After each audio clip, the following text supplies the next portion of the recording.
Good morning, good afternoon, good evening, ladies and gentlemen. Yes, we are back. We are live right here on today's Kev Baker Show, right here on Truth Frequency Radio Network. And for one horrible moment there, I thought the technological gods were going to get angry at me for some reason, and the ones and the zeros, they were not going to align and let me connect to the studio, but we're here now. Thankfully, by hook or by crook, we got there in the end. And it's great to be here at tfrlive.com. Don't forget, tell all of your friends, all of your colleagues at work, anyone you come into contact about TFR. It's the place where you get protection from deception and where we offer you, or where we say that silence is consent. Yes, indeed.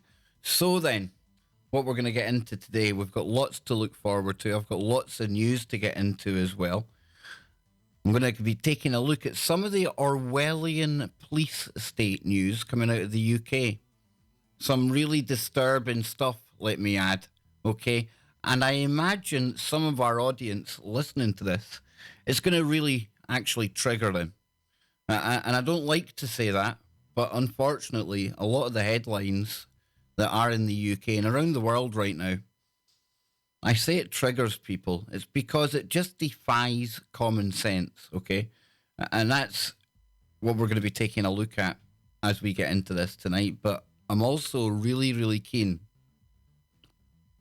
to a drink of my coffee there to get to hour number 2 of the show, because we're going to be joined by one of our very own listeners, and they're going to be talking to us about shadow entities, the occult, and a whole lot more. And not only that, but we're also going to be offering people out there who might be experiencing their own shadow type kind of things going on. We're going to be offering them some practical solutions, okay? So that's going to be coming up in the second half of today's show.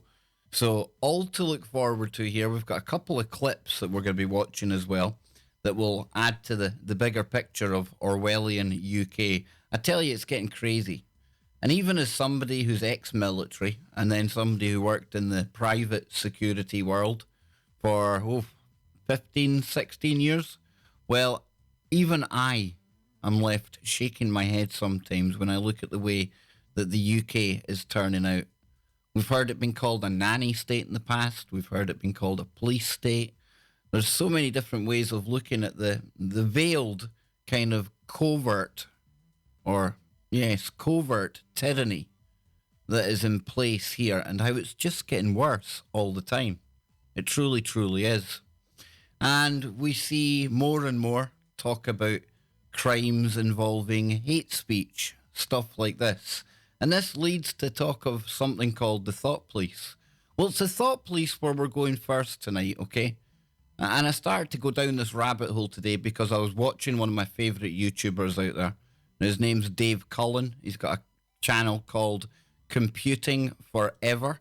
And he released a video today that was called Britain's Orwellian Thought Police. And this is what really got me thinking and what got me digging down into this topic. And let me tell you, I'm going to take you deep down the Big Brother rabbit hole in the UK here today at tfrlive.com and simulcasting over on YouTube as well. Yes, so lots to look forward to. I hope you're all ready. Let's take a listen to what Dave has to say about the Orwellian thought police in the UK, and then I'm going to use that as a springboard to show you just how bad a problem it is. Last year in the UK, South Yorkshire Police posted the following on Twitter. In addition to reporting hate crime, please report non-crime hate incidents, which can include things like offensive or insulting comments, online, in person or in writing. Hate will not be tolerated in South Yorkshire. Report it and put a stop to it. Hate is just an emotion. But anyway, whatever. Basically, they want people to report incidents that aren't crimes. Well, if it's not a crime, why are the police concerning themselves with it? This is the problem with hate crime or hate speech legislation, whatever.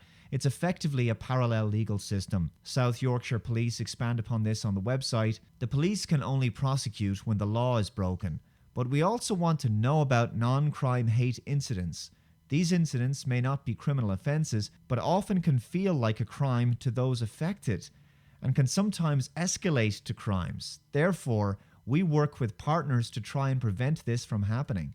Non-crime hate incidents include things such as offensive or insulting comments online, in person or in writing. Great. So now British police are working to protect the feelings of some people, even if an incident isn't actually an objective crime. The police want to know about the subjective interpretation of a person who perceives themselves to be a victim of a non-crime hate incident. This is insanity. This is pure Orwellian doublethink. And it absolutely is. And I mean, the police, okay, in the UK, I mean, they've got enough on their hands. They really do. I mean, take a look at this. Just the other day, I mean, this is insanity. And this is the type of thing that's happening in the UK now. And while the police are busy responding to what is called, and what is rightly called, non-crimes, okay, where people are being offended by words that other people are saying or ideas that other people have, as we're about to see. Yes, even ideas are being criminalised, folks. While all that's going on and the police are being told, I'm not blaming the police. Their orders are coming from upstairs, okay? They're only doing what they're told on that lower level, the beat Bobby as we've got over here in the UK. They're following orders. Now, you can make of that what you will, but at the end of the day, I don't blame the police officers out there. They're part of this system that's in place to bring about this cultural change that we're seeing going on right now. But there's one thing having cultural change, and then there's another thing altogether when you have to like suspend reality for some of the stuff that's going on, which you really have to do at times. Such as with the next story. And this headline here says the police must rethink its Orwellian obsession with transphobia. Yes, it's Orwellian obsession with transphobia. And it says if there is an event that captures the lunacies of modern life, it is a hearing currently taking place in the High Court in London. Now, the case concerns a complaint about allegedly transphobic remarks and the police response. Now, Harry Miller himself, a former police officer, tweeted comments about gender that a member of the public reported to the Humberside Constabulary. Now, this isn't the first person that's fallen foul of the law when it comes to not even attacking people, merely asking questions or stating ideas and opinions on social media. No, Harry isn't the first. But instead of me sharing this story, why don't we go and we hear it from Harry himself? Yes, take a listen to this, folks. This is going to shock you. We'll be pausing it in between when we hit key points, but wow. The police are telling people, get this, I need to check my thinking. My name is Harry Miller. I'm the Chief Executive Officer of Fair Cop, and I'm currently fighting Humberside Police and the College of Police in a judicial review in November 1919. In January, I got a telephone call from my managing director. I own a small business at the Port of Immingham. And he said that a police officer had turned up at work in response to a complaint from a third party in London who had rung up Humberside saying that they were in fear for the transgender people in my workplace on account of the fact that I tweeted gender-critical stuff on Twitter. I was simply making statements such as, I do not believe that trans women are women. Asking questions like, if a person identifies as trans and they commit a rape, which column does that go in? Does it go in the male or the female column? Perfectly reasonable questions as far as I'm concerned. Asking questions.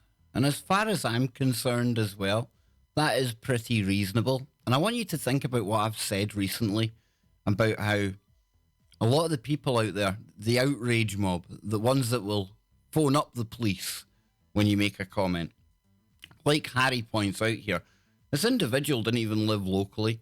It was a total independent third party, remote from where he lived. And I would like to know the actual specifics of the person. I was trying to word it right there. The statistics, maybe, of the person that done the reporting. I wonder if it was anyone that was transgender in the first place. I imagine it wasn't. I imagine it was just somebody who wanted to use this as a vehicle to vent their rage. You know how they're always looking to cause a storm over absolutely nothing. And you think of some of the jokes I've cracked on this show before. And I'm talking about jokes far worse than what Harry's talking about. But when you look at it from the person that reported him's point of view, right? It's ridiculous. And the police are getting involved because somebody's asking questions on social media. But wait, because it doesn't stop there. No, it doesn't. It gets far, far worse. It gets far, far creepier. However, simply asking those questions, Humberside have taken the position that they are hateful and are designed to cause distress to the trans community. Okay, hang on now then. The audio clips are cutting out on TFR. Right, hang on, TFR. I've got you. Thank you for making me aware of that one. And that was Sil. I think it's Sil. Is it Bam? Here we go. Right, I'll get it here. Here we go. Let me find the Skype. I just need to change 1 setting, folks. 1 setting, that's all. Hang on. Here we go. Audio. Let me see now. Test. Right, let me test that again then, okay? Now, sorry for everyone else that's seen this already, but let me try this again, okay? Let me know in the TFR chat room if you can hear this, all right? My name is Harry Miller. I'm the Chief Executive Officer of Fair Cop, and I'm currently fighting Humberside Police and the College of Police in a judicial review in November 1919. In January, I got a telephone call from my manager. There we go, we've got it. I own a small business at the Port of Immingham. And he said that a police officer had turned up at work in response to a complaint from a third party in London who had rung up Humberside saying that they were in fear for the transgender people in my workplace on account of the fact that I tweeted gender critical stuff on Twitter. I was simply making statements such as, I do not believe that trans women are women. Asking questions like, if a person identifies as trans and they commit a rape, which column does that go in? Does it go in the male or the female column? Perfectly reasonable questions as far as I'm concerned. However, simply asking those questions, Humberside have taken the position that they are hateful and are designed to cause distress to the trans community. I asked PC Gull, okay, first and foremost, have I committed a crime? And PC Gull said, oh no question, you have not committed a crime. I said, so why are you ringing me then? And he said, I need to check your thinking. And I said, whoa, hold on a minute. So you're a police officer and you're ringing me to check my thinking? And he said, yes. And I said, have you any idea what that makes you? And he said, no. I said, well, that makes you the thought police. Now what? It does, right? You need to check your thinking. What the hell? But this gets worse, okay? Because in my opinion, this guy's done nothing wrong. There should be nothing wrong when asking questions. Now, if those questions are deemed offensive by some people when they read them on social media, is it really something that we should be phoning the police about? Really? When you see some of the stuff that is going on in the world, like, you know, just knife fights happening around all of the cinemas in the UK, people turning up with machetes and stuff like that. I mean, shouldn't the police maybe be paying more attention to real crimes that are going on? and not people that are getting fake offended when they're reading Twitter feeds. I don't know, maybe it's just me. Maybe I've got it all wrong. Maybe I'm just not a compatible citizen in Woketopia, right? What since we've discovered is that PC Gull has denied this aspect of the conversation, but it's irrelevant because we found a standing order from Humberside Police that requires Humberside Police to check people's belief systems. That's what it says. The police to check people's belief systems. When did that become a part of like the law? Policing. UK life. When did we have to worry about the police being interested in our belief systems? Things like that. You see how creepy and truly Orwellian it is getting over here. But as this goes on and as I go on further, as we build upon this one case, you know, it's got a very technological feel to it as well. And you might be thinking, well, Kev, they can't literally police your thoughts, right? Can't they? With the technology that they have today? Ah, well, maybe I would challenge you if you think that. Let's see, though. Maybe we'll find out something different as the first hour of this show progresses. Let's get into it. To challenge and check people's belief systems. So, irrespective of the misrepresentation by PC Gull, it's irrelevant. It's in their standing orders to check people's thinking. The reason that we went to court was because I discovered that one, I'd been defamed without any evidence, and two, that this hate incident was now a fixed incident in the records of Humberside Police. That's the thing about a hate incident, is that the College of Police guidelines say no evidence is required. None. No evidence at all. I mean, how weird is that as well, right? Why are the police recording non-crime incidents? Shouldn't they be dealing with crime? Shouldn't, if something's a non-crime, I don't know, colour me stupid, but what's it to do with the police? This is how insane the world is getting, and it's only going to get worse. The more youngsters that are being produced by a system that is churning out SJWs by the 100, by the 1,000, people that think this kind of thing is normal. And how long, literally? How long do you think it's going to be until mere thoughts, things that we construct in our own mind, surely the most private place of all, surely they can't go in there, right? Surely they can't police that. It's starting. So if a third party perceives it as being hateful, it's hateful. That's it. And this is where it gets super scary, because there's no possible recourse. So how stupid is this? So if something's deemed hateful, if one of you in the TFR chat room or the YouTube chat right now say something to me and I deem it hateful, does that mean I've got the right then to go and phone the police on you and go crying to the police like a little crybaby? You know, so-and-so said something to me and it's really hurtful. I'm really scared. Where do they live, Mr. Baker? They live in the Bahamas or somewhere. I don't know, miles away. But I'm really scared. And the police come and visit you in whatever country you're in. And if we do have any listeners in the Bahamas right now, I apologise. I was just being random, okay? But yeah, you get my meaning. Really? Bizarro land, ladies and gentlemen. Bizarro land. Not even Orwell thought it would get this crazy.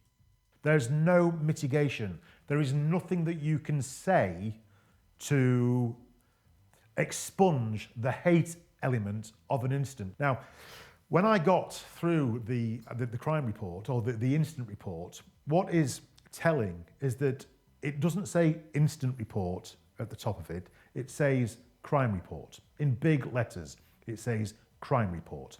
And then just below it, it says offence, trans hate speech. Much further down, it says category, crime, non-crime. Well, crime, non-crime has got to be the best example of Orwellian doublespeak that I've ever heard.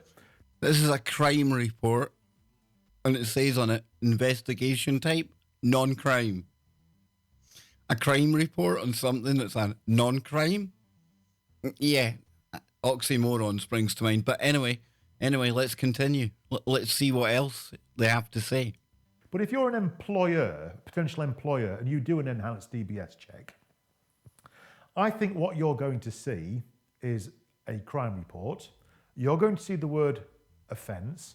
You're going to see the words hate. And I think you're never going to even read that crime, non-crime thing before you wrap it up and throw it in the bin. What's happened here is the College of Policing and the police forces in England and Wales have adopted guidance as if it were law. And when you ask for the underpinning law to their guidance, they simply give you the guidance because they conflate law with guidance. So basically, they're not police officers anymore. They're guidance enforcers.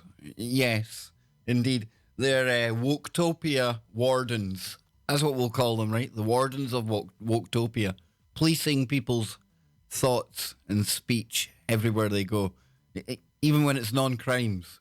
Fighting non-crime everywhere, eh? Telling you. We'll end crime tomorrow. Fighting non-crime everywhere.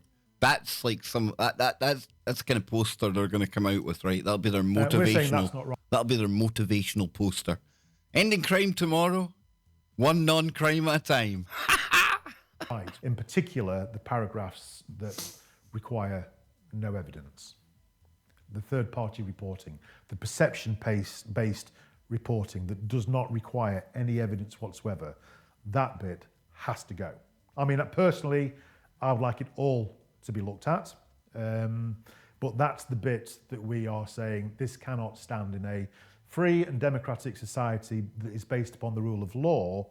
You cannot have a situation where the police are not required to have evidence before they record you as having committed a hate incident. That cannot stand. It mustn't stand.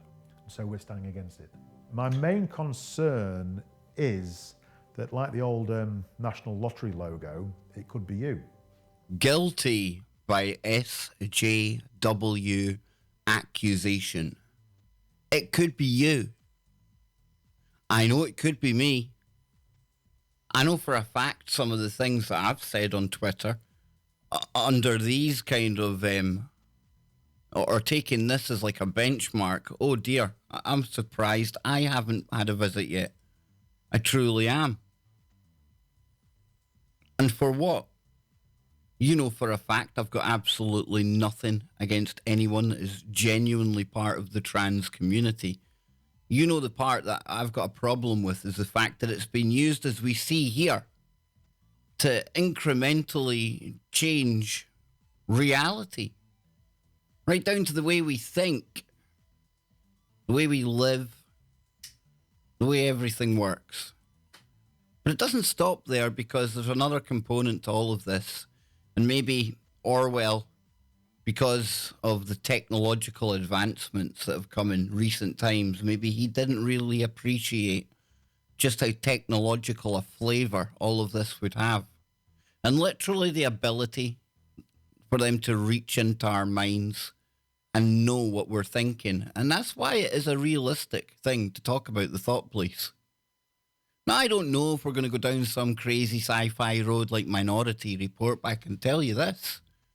You know, that they probably can predict quite accurately now, with how many years of training algorithms, looking at real crime statistics, watching real-time CCTV feeds, looking at historical data, looking at social media, looking at all of that big data that all of us are contributing to.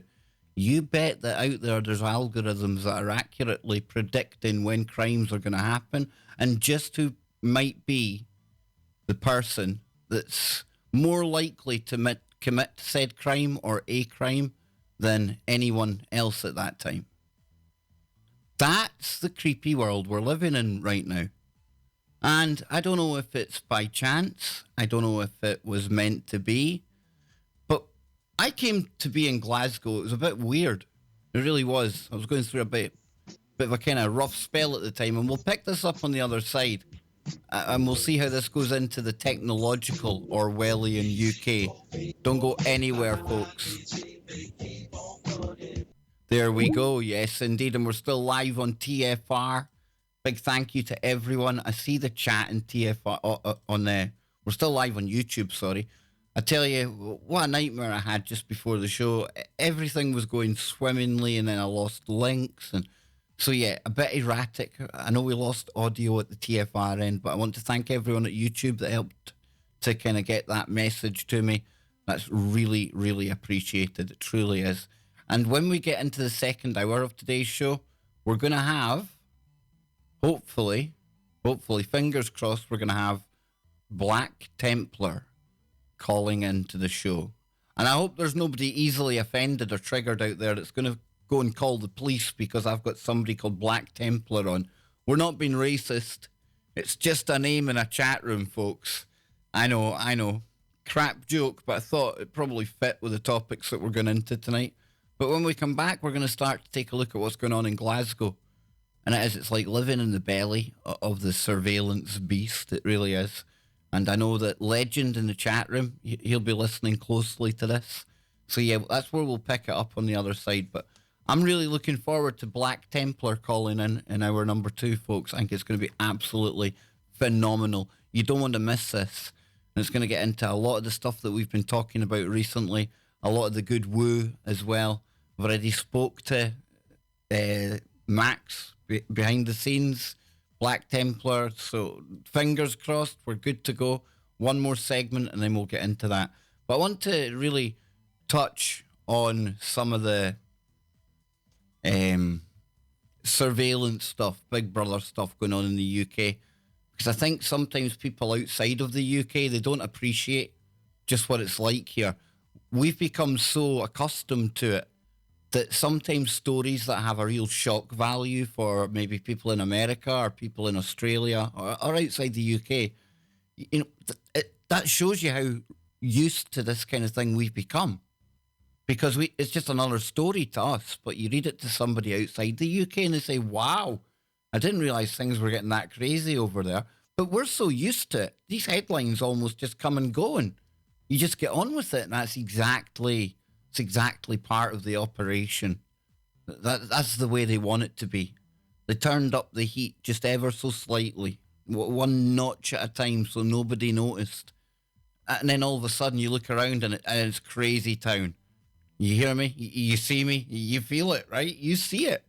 So tonight we're learning about some of that stuff. And yeah, you can't go asking questions about anything to do with transgender on social media in the UK, or you're getting at the door because somebody was offended at the other end of the country. Yes, exactly. So yeah, we'll be getting back into that. I'm just watching the time here, making sure we've got it all sussed in. We'll go back into the TFR network and then we'll get right back into it. Yeah, I hope you enjoyed the stream earlier on today. If you didn't see that, go and check it out. Pretty cool stuff. We were getting back into some CERN updates. And we were taking a look at some of the strange things going on around the world. Yes, indeed. So then, we're just getting ready here. I'm waiting for the go live lights at the TFR studio to kick in and we'll rejoin the network. It's exciting stuff. See, you almost get a glimpse behind the scenes here as to how the magic works. We'll be hearing how the magic works in hour number 2 with Black Templar. Oh, don't go anywhere, folks. It's going to be great. Here we go.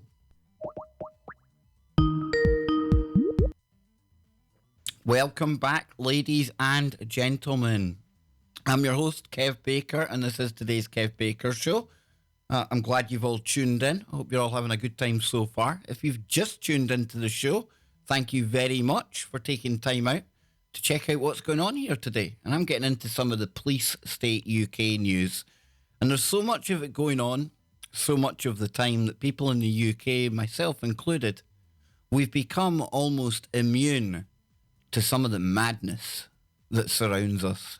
Some of that we're talking about today.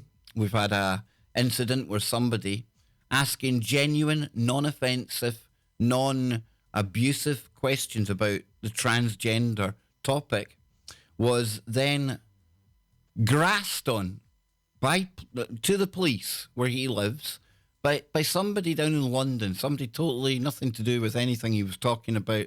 And this person was very offended and very scared for the trans people in the region where this guy lived. So the police went round to visit him because of this, and they literally told him, you need to watch what you're even thinking, because we know what you're thinking.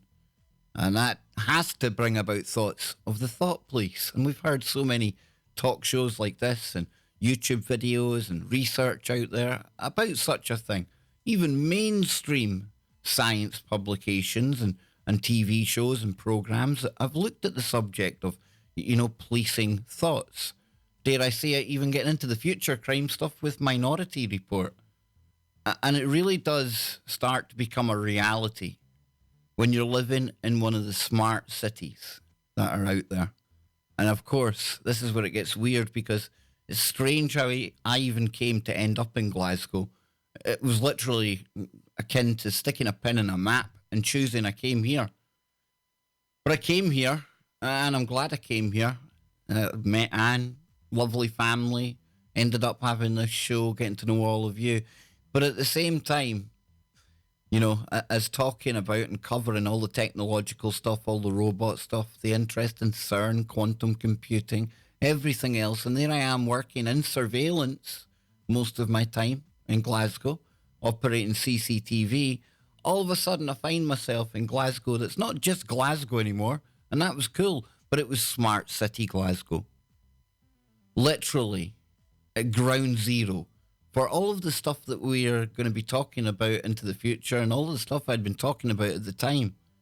And it gives us a little window into what it's like, this future metropolis that will be absolutely governed on the back of the big data that all of us are producing minute after minute, hour after hour, day after day.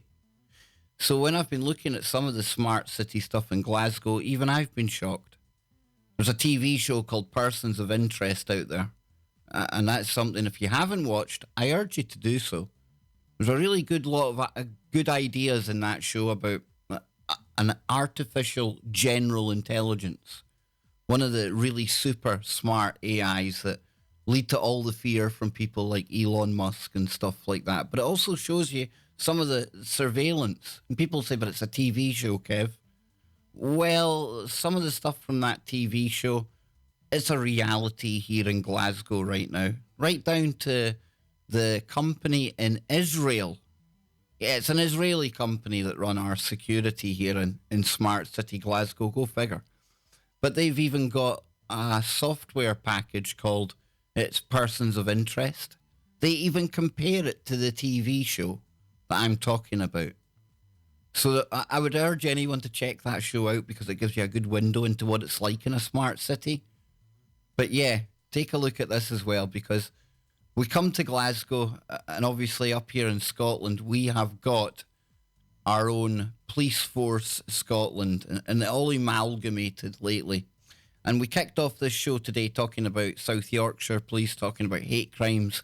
So I went over here to the website today for the Police Force Scotland to see what they had to say about hate crime and this third-party reporting, where you're not even a victim, where you're not even the target of any perceived hate speech, okay? Anything that is deemed hateful. So it says, Police Scotland takes hate crime very seriously and will do everything we can to bring those responsible to justice.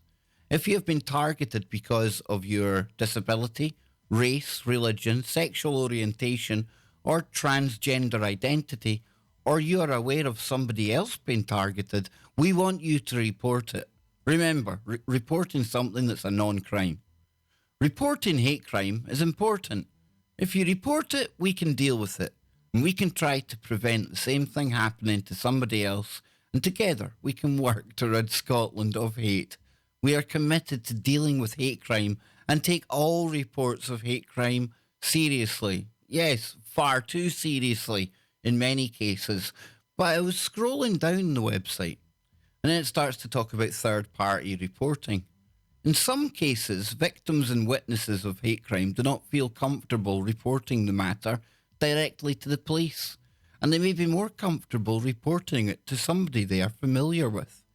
To ensure anyone is able to report hate crimes, Police Scotland works in partnership with a wide variety of partners who perform the role of third-party reporting centres. Now, is that not something right out of Orwell? Not like out of his book. If he had known just how what the world was going to get like today, I think this would have been something, right? So these partners have been trained to assist people in submitting a report to police and can make such a report on their behalf.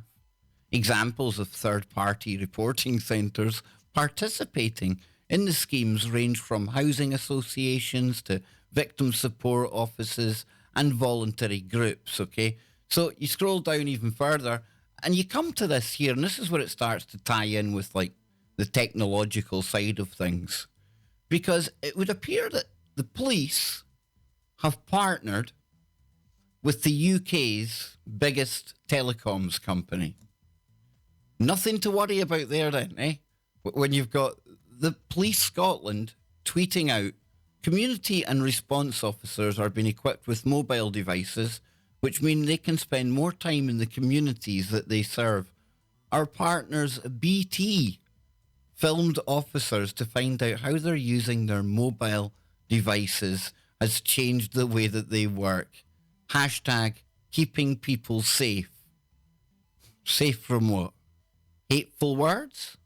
Let's take a listen to what this BT partnership thing's all about, and just how the police in Scotland are going very technological in their policing. The Mobile Working Project aims to allow officers across Scotland to be more efficient and effective, to be more visible within the communities of Scotland. We want police officers to do their job differently as a result of this project. Could they not do their jobs without a mobile phone on them in the first place? Have they not got like enough communications equipment? I'd never seen the police really struggling to be in touch with like the headquarters or the police station. You know, I didn't realise there was a problem. Who knew? So that they can better meet the needs of our communities. I think being more visible and being out and about more, allowing us to patrol more and be out at sort of night time, not having to go back to the office. I think Why weren't you able to go out at night time and not go back to the office without the mobile phone? You know, we haven't like had police going about on horses and carts up here, folks. It's not like we're like cave people or anything. It's not like the mobile phone is a new contraption to come to Scotland. This is just mind-boggling. But why the mobile phones? Why the partnership? Think more of the partnership with BT than this absolute ludicrous excuse for why the partnership exists. Tell me, does it make sense what you're hearing here? Or does it make more sense that they're openly partnering up because we literally live in our Orwellian police state where it shouldn't even be questioned anymore if our personal communications are being listened to? Literally, our police are sponsored by them and our police are partnering with the biggest telecoms company out there. Just saying. for public reassurance, it's amazing. The mobile devices have benefited our day-to-day activity, being able to achieve our goal of being in the community more, speaking to people when in need, or just a little bit of advice. We're able to be at hand.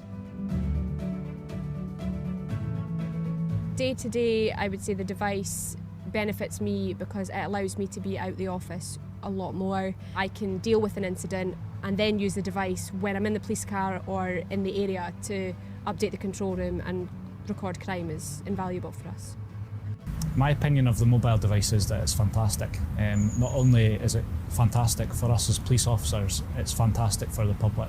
Prior to having our mobile device, we would have to go to one call and go back to the office, do our paperwork and attend another one. Whereas now our mobile device enables us to do all our paperwork so we can attend one call and go to the next one. So time waiting to be seen by the police should be decreased. We deal with a lot of vulnerability. A lot of our cases are not in relation to crime, they're about vulnerable people such as missing persons. By giving people modern mobile devices, they can circulate information about missing people much quicker to colleagues who can go and hopefully find that person before they come to harm. Now that we've Yeah, we couldn't do that before this partnership with the telecoms company. No. We couldn't do that. We weren't like able to do anything before we had this partnership. Isn't this great? We've got the device, it opens up huge amounts of communication for us. I think that the opportunities that we're going to have to access even more is only going to get better. One colleague with 29 years of police service said to us that it's the best bit of kit he's ever been supplied with.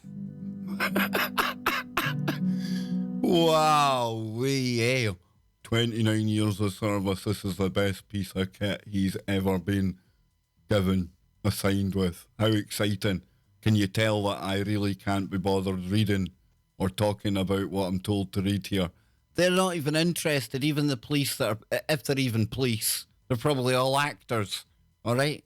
So, listen, my point being, you've got open partnerships well, up here in Scotland anyway, where you've got the police teaming up with BT. I find that really interesting, especially at a time when we've got the UK's first smart city, like I was saying, Glasgow up here. And I've got an article all about that. Yes, indeed.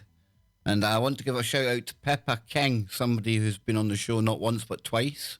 And she has now given, obviously, we were talking about this the last time she was on, she had been invited to speak at the TED Talks. Yeah, indeed.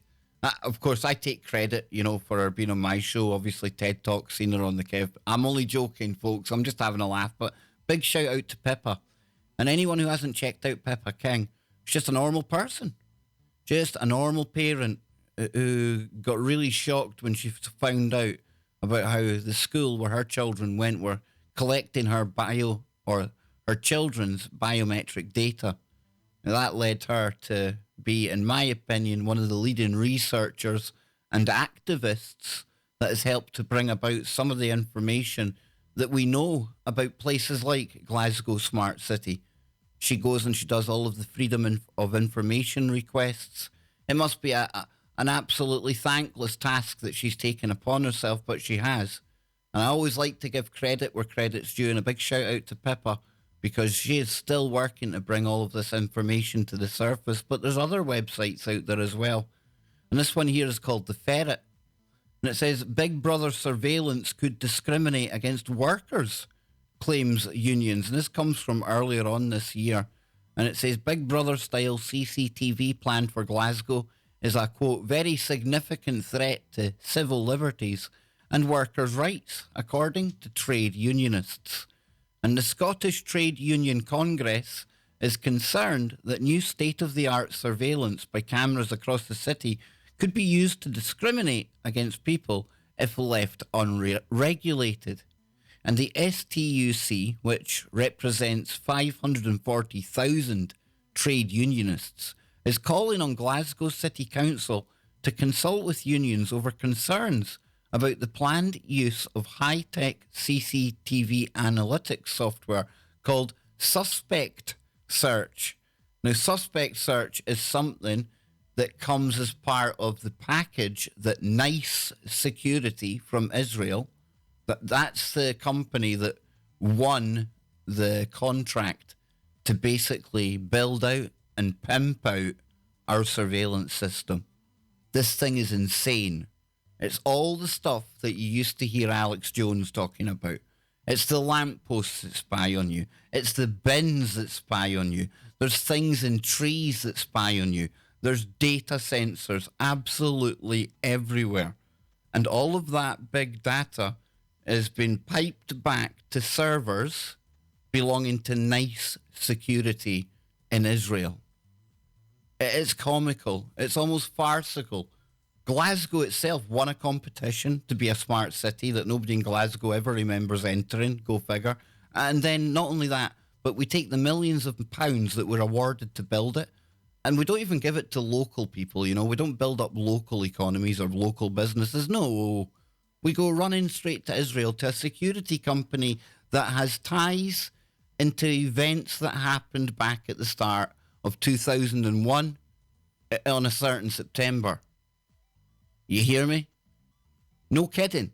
There's connections between that company and that event. But that's who's watching, yours truly here in Glasgow, and I feel all the safer for it.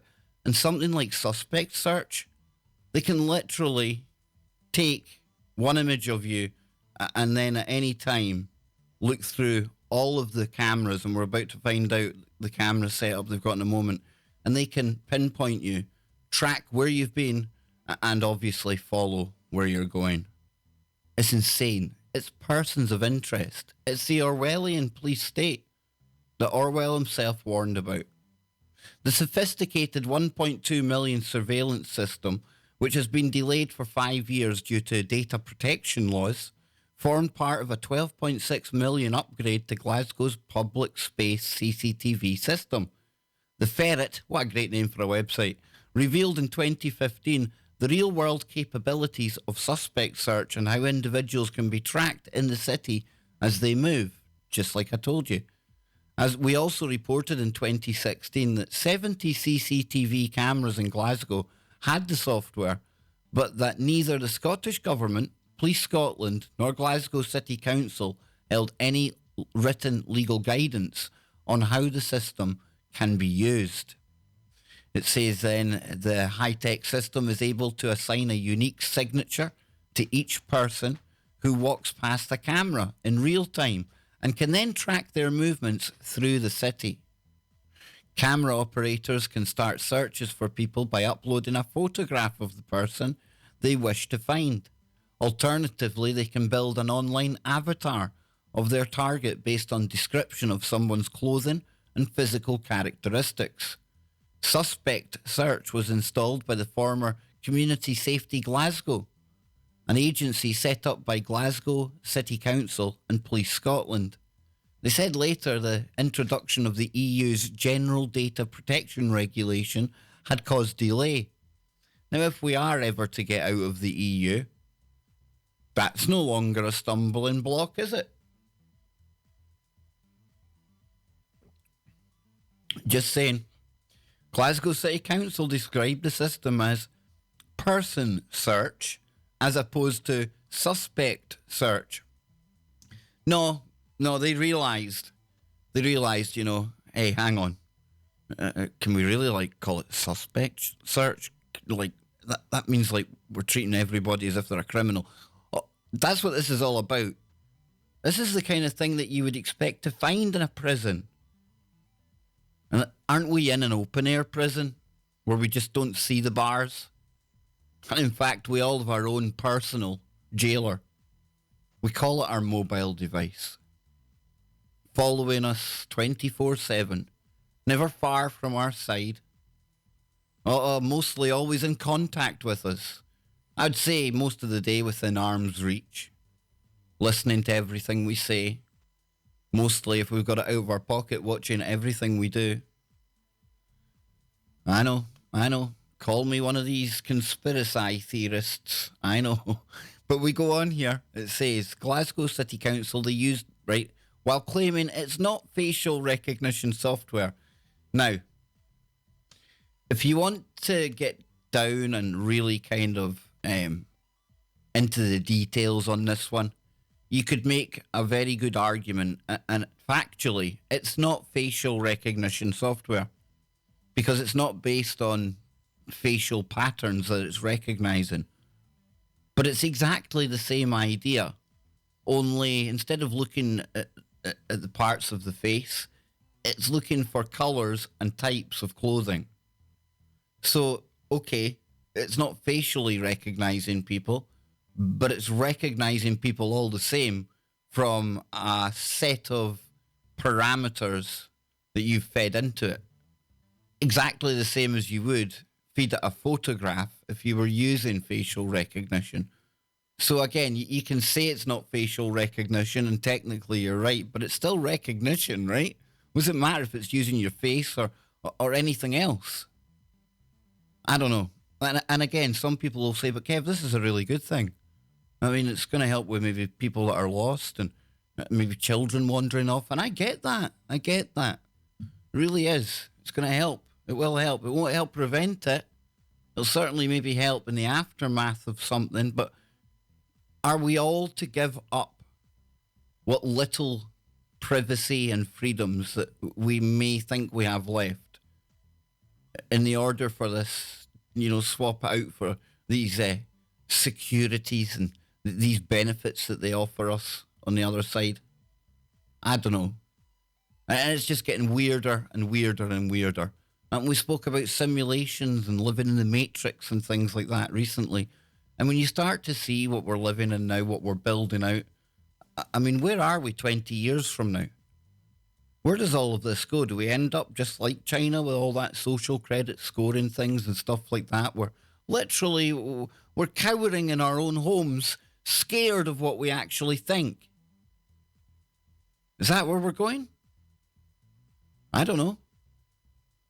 So, it says here, but the STUC's General Secretary, Graham Smith, said that the suspect search raises very significant civil liberties and human rights issues, both in workplaces and out. And the STUC has yet to see any justification for its use or any assessment of how it will impact on people's rights and liberties.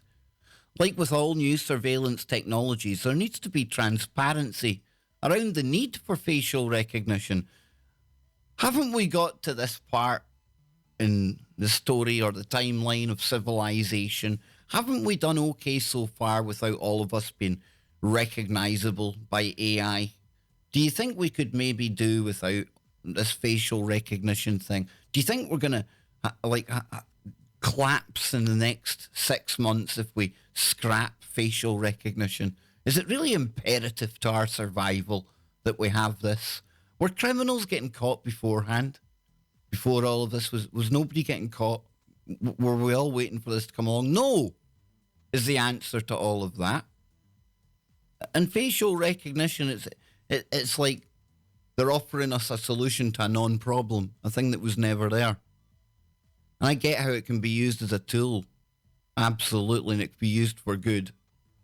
But it can also be used to build out that prison system I'm talking about. The digital panopticon. It's the most clever system in the world, the most well thought out prison system ever, because none of us even bloody realise we're in it. It's ones and zeros flying around in ether space that build up the bars, build up the cells. All of us in our groups, in our own little cell blocks, all been monitored, all been surveilled, all been watched, all been profiled, and then prompted and pushed and pulled this way and that, totally subconsciously. We don't even know it's happening through things appearing on our internet pages, our mobile Woketopia warden, aka the smart device. Everything we see, all of it, building upon and pulling upon all of the information that we've left behind for one reason or another. Either trying to get us to buy something, trying to make us to think one way over another.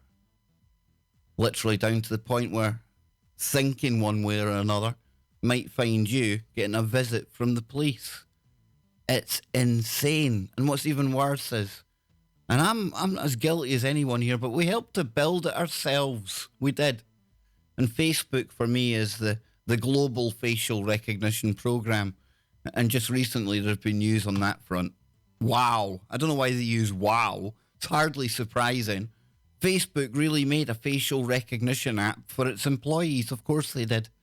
They made a facial recognition app for the world. Welcome to Woketopia, folks. Or should I call it HMP Woketopia?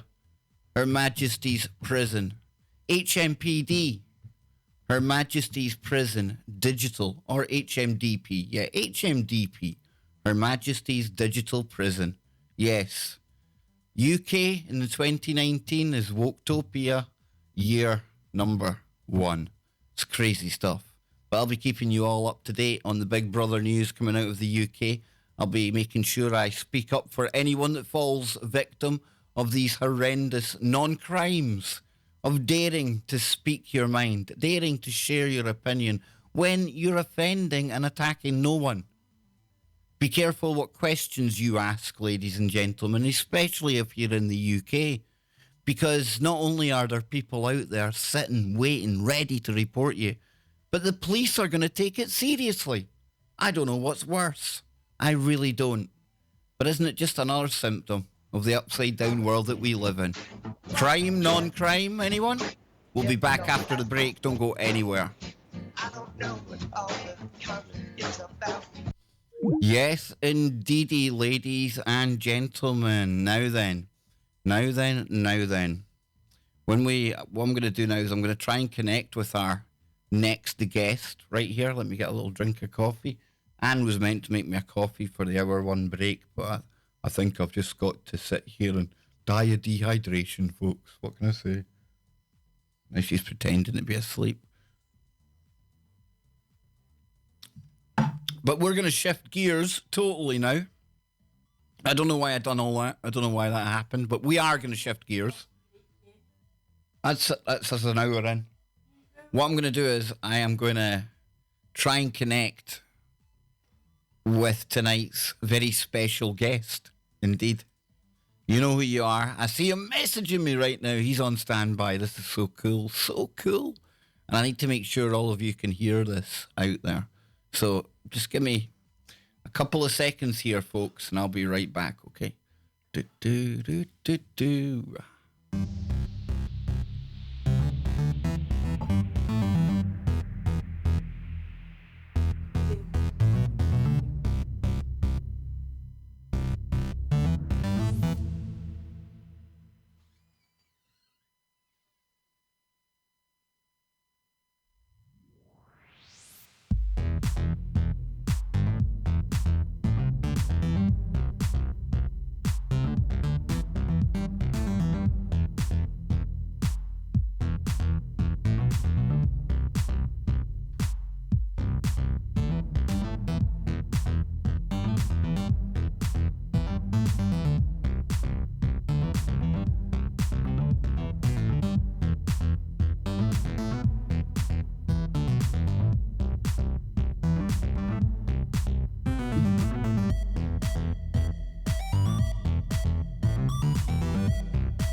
There we go. Are you there, Max?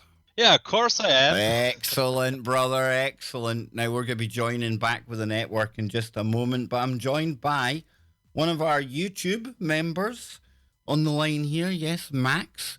He goes by the name of Black Templar in the chat room, and we're going to be getting into some really, really deep woo here. And in recent times, you know how we've been getting into a lot of the shadow stuff, people. Well, we've got another caller here, another great person who's going to share their story. But not only that, and this is the part that really excites me, because so many times we talk about the good woo that the shadow entities bring us, but for people out there experiencing it, it's not fun. It's not entertainment. It's nothing to be laughed at. And we're going to offer solutions. We're going to give people practical things that they can do if they find themselves at the behest of something shadowy. So I'm really looking forward to this, folks. And you see, real people, real radio. And this is, we always said we would stick with the calls and things like that. And tonight I'm connecting with Max, who we're going to get to know in just a moment, via Discord. So if people want to get into the Discord, now is the time to do it. I'm becoming far more active in there, and we're going to get a far more people from the channel onto the show. So Max, just stand by. We're about to go to the network. Here we go, folks. Let's see. Nearly there. I'm all excited because I heard a little bit of this before, and as soon as I heard Max talking, I had to stop him. I said, "Stop, Max." I said, "I want to hear this with the audience as well." So I can't give you spoilers, folks. All I can tell you is this has been well worth the wait. Not that the first hour of content wasn't good. It was great. It always is, you know. But this is what we've been waiting for. 3, 2. Welcome back for hour number 2, right here on today's Kev Baker Show, on the home of the Kev Baker Show, Truth Frequency Radio, where silence is consent and we give you protection from deception. And in recent times, right here on KBS, I've started to go back to our roots, real people, real radio. And what that really means is people like you listening out there right now, you can be a part of the show. And I tell you, over the last few weeks, maybe a couple of months since we've been doing this, what an amazing array of callers we've had. You know, it's as if one caller comes along and then it's brilliant. And then the next caller, you're thinking, how can they top that previous one? But they do. And you think the same for them. And it keeps going on. It keeps getting better. And today, I think it will be no different because we're joined by one of our own. Yes, he's a member over on our YouTube channel. Big shout out to all of our members there. Big shout out to everyone listening right now. But we're joined by Black Templar. And no, I'm not being racist, so don't be offended and don't phone the police in Glasgow because they will think that that's something that they need to deal with. No, it's just a name, folks. It's just a word. It's not meant to offend anyone, but he's a real dude and he's here with us live now. And I forgot to ask, but are you coming to us live from Germany, Max? Sorry, I just didn't get your audio. Are Just you? repeat your question. Yeah, where are you coming? Where are you in the world, Max? Yeah, I'm from Germany. You see, now I heard the accent earlier on, and people will say, "Well, Yeah, Kev, yeah, people will say, Kev, it's a no-brainer."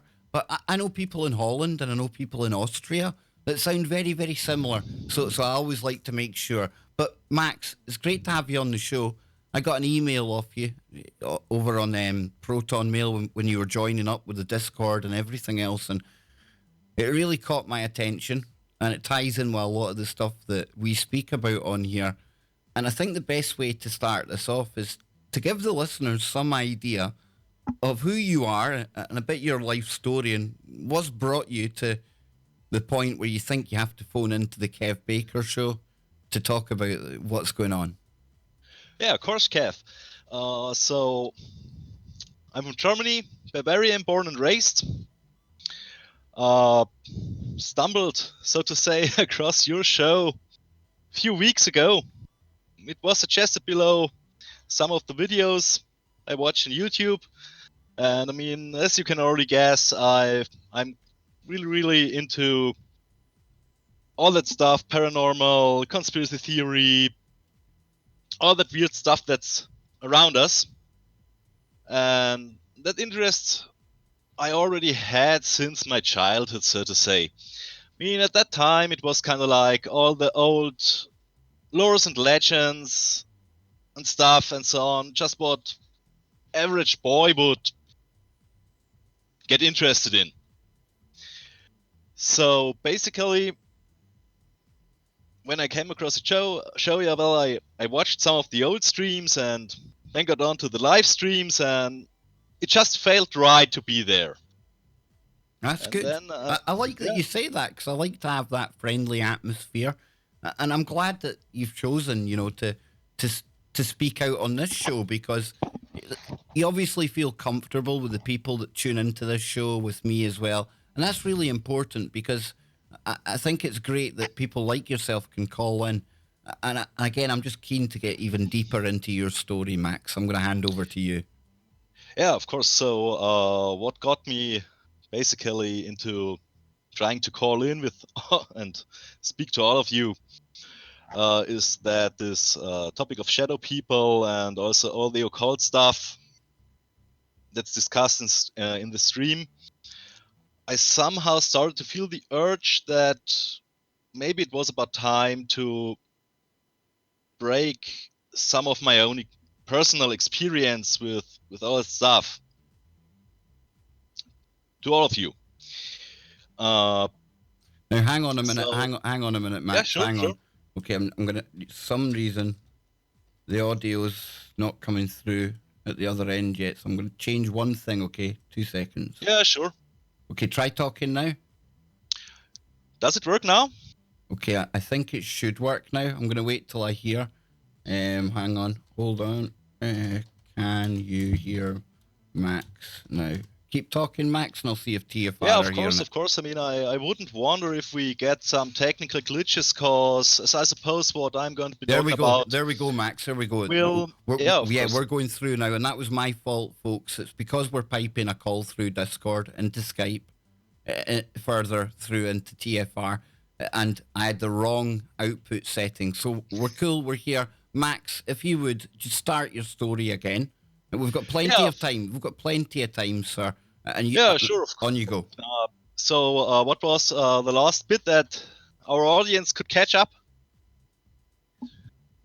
Hang on, it still says we're not hearing you out there. Hang on, I'll They try. are not, Right, hang well, on. Let's see now. I almost expected some kind of technical glitches to Okay. come up, cause maybe some forces don't really want. It's okay. to It's get okay. people to That's know. okay. I'm just waiting for the TFR. I'm just trying again another setting. Yeah, sure. no props. Everything's fine with me. I got plenty of Yeah, time. there we go. We've got it now. We've definitely got Yo, you. perfect. Yeah, perfect. So, ladies and gentlemen, everyone tuning in on TFR, we've got Max. He's here now. Again, it was another setting. We're there by hook or by crook. So, Max, tell people your story. Yeah, of course. So I don't know how much we managed to already get on air concerning, so to say, my short biography. Born in Germany, Bavaria. Already as a kid, interested in all phenomena, strange, paranormal, and so on. Yeah, you know, all the old folk tales, the folklore you grew up with, and so on. But actually never really got any thought of like getting involved into what you would call real magic, so to say, or witchcraft or anything like that. However, to get things or keep things short concerning my biography. Oh, don't you worry. Just you take your time. We've got an hour, dude. Yeah, take your time. Yeah. So basically, growing up, reading lots of books, being interested in history and all that. Yeah.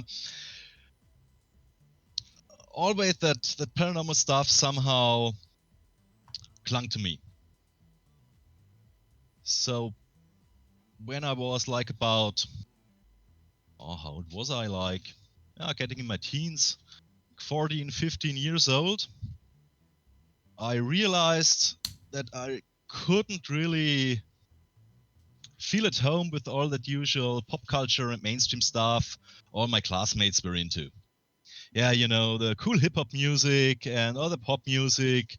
Gosh, what was hip at the time, like Spice Girls and Take That and all that stuff. See, I love myself some Spice Girls, I must admit, yeah, dude. Of course. Yeah. I mean, they make great music for entertainment and so on, but it's somehow I always felt it didn't really sort of kind of like satisfy me. I didn't find satisfaction in it. And somehow I started to get more and more kind of like attracted and drawn to more like the metal music, hard rock, and all that stuff. And of course, sooner or later, if you're interested in that part of subculture or that metal, gothic, and so on, you sooner or later stumble across the occult. And well, what do you do as soon as you start to see that there are also bands that just don't try to shock by putting out some really gross lyrics to get your parents or your teachers upset? But that there are also bands that tend to talk in the songs about the underlying principles. Now, what age were you at this point? Concepts. Around 15, 16, when I really started to delve into that part of subculture. Well, and of course, you sooner or later you want to understand what they are actually singing about, talking about in some of their interviews bands give and so on. So next thing was, okay, let's look up the library or the next bookshop and see if you can get some of the, so to say, must-read literature on the occult as it is presented by media and so on. And well, what I stumbled across, and I talk about it frankly, it was Anton Sander LaVey's Satanic Bible, one of the first occult books I ever read. And at that point in time, it was kind of like an eye-opener. Because, well, at that time, I really had a bit of a low self-esteem. Because if you aren't mainstream, if you can't feel at home with all the usual pop culture, all your mates around do, and so on, you're kind of like get sooner or later looked upon as the weirdo, people start bullying, and so on. Exactly the same over here. Yeah, sure. You're kind of the ugly duckling, the kind of the outcast. People look at you differently. I get exactly it, and it sounds like growing up in Germany, very much like growing up over here, Max. Yeah, it's basically, I guess, the same mechanisms at work everywhere. Yeah. So that book, even though many may regard it as vile and destructive, the philosophy he expressed in that book, and as it is always with that kind of organizations and cults, they always have a multi-layered truth. Those principles he sketched out in that Satanic Bible, like you basically do not have to rely on other people's opinions for your self-esteem, but the self-esteem has come from yourself. You got to simply love yourself and accept yourself. And compare that to where we are now, Max, right? Because I find that most people now, their sense of self-esteem, it actually very low. It comes through people liking or retweeting or sharing whatever they've said on Facebook or Twitter. And what's worse is, what these people are saying, it's not even a true reflection of who they are, Max. Yeah, it's an empty substitute for self-esteem. Exactly. We are tricked into consuming and getting addicted to. It's part of mind control, basically, because as soon as you start to explore the magic systems, sooner or later, if you aren't completely dumb, you'll recognize patterns. It's always, even though expressed differently, it's always the same techniques, it's always the same teachings, just wrapped up in a different packaging. Couldn't agree more. Yeah. I could not agree more. And that's why you hear so many people like myself saying history repeats itself, things like that. Yeah, sure, if we don't learn from it. If we don't learn from history. Talking about the Satanism stuff and all that, the basic ideas as laid out by Crowley, by LaVey, and so on, they had some really, really good insights. Okay, I give them that. As far as self-esteem, self-perception goes, as far as freedom goes, yeah. Mm-hmm. And then look at them. They tell you, like, live your life, be free, don't cause, as far as at least LaVey goes, don't cause unjustified harm to anybody else or any being, and so on. That's... You see, I remember when I first looked at that. At the first glance, that's all basically great. Well, I remember when I first looked at that. And when I first looked at the thelema, the kind of things in there, and people are going to hate me saying this, but a lot of it is quite common sense on the face of it. Like, like you were saying there, don't do harm to any others. And when I first looked at these things, I was expecting it to say a whole heap of dark stuff, Max. Yeah. You know what I mean? But actually, on the face of it, there was some good stuff in there. But of course, like you say, it's very multi-layered. And at this point, because if you then look into the lives, those let's say, so to say, stars of the occult scene lived, how they behaved, what they did, what they tried to achieve, it contradicts their initial teachings. Come on. Crowley says, love shall be the law, love under will. And what does he try to achieve and teach people? Oh yes, we're gonna go father a moon child. Spot on. So what do you think? What bigger kind of misuse of love could you put out?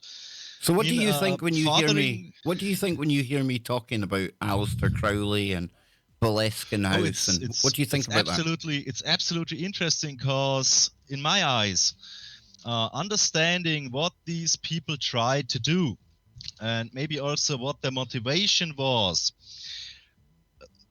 is important to us. Mhm. Many of the things they tried, and many of the maybe even unpublished teachings they uttered start to have effect in our days.